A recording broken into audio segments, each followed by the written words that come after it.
We asked them what they want. We started with the Bio-Entrepreneurship Development Program, which became Square One.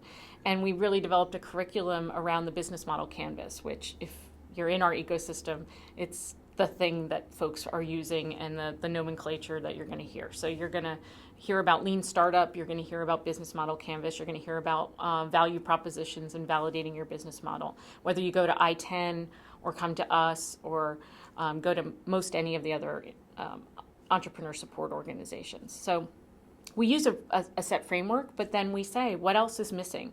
So programming like our recent workshop on managing, marketing, and monetizing tech companies. That came out of the Square One class. They wanted to go deeper on that. Okay, what's Square One again? Square One's our entrepreneur training program. So the idea is that you're at Square One. And when you're at Square One, you need to know where to go from there. And most people are looking for both a literal and figurative roadmap. And so we try to provide that for them in some ways. Okay, and thank you for your patience. Yeah. Square One is your entrepreneurship training program, but that's what you do. Yes, that's a very formalized way of going about it. So me meeting one-on-one with an entrepreneur is essentially providing technical assistance and training. Hopefully they've left me with more information than when they came in the door.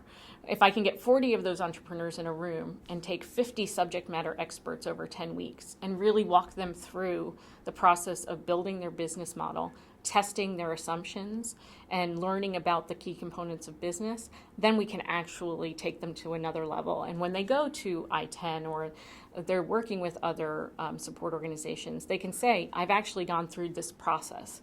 And through this process, this is what I've learned. We do Advanced St. Louis, which is a program we do with Polsinelli Law Firm that really focuses more on the legal topics around startups and growing businesses.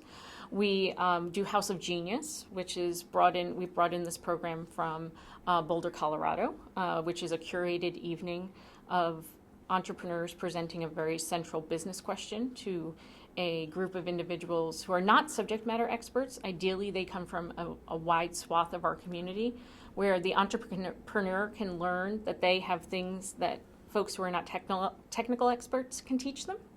And the wider community can really come and realize they have a role in supporting new businesses. The funding they've received subsequent to doing programs like this and the traction they have in the market, three things can happen when you go through entrepreneurship training, whether it's a formal program or an informal program. You're going to persevere and keep going until the business is formed and is growing. You're going to pivot and change and adjust to the new information you have about the assumptions that you started with. Or you're going to perish and you're going to say this idea, while good on paper, doesn't actually create a viable business. Any one of those is a good outcome for us, because if you're persevering and pivoting, you're moving forward and you're using resources well. If you're perishing, you're moving on to the next idea and really investing in what's going to be successful.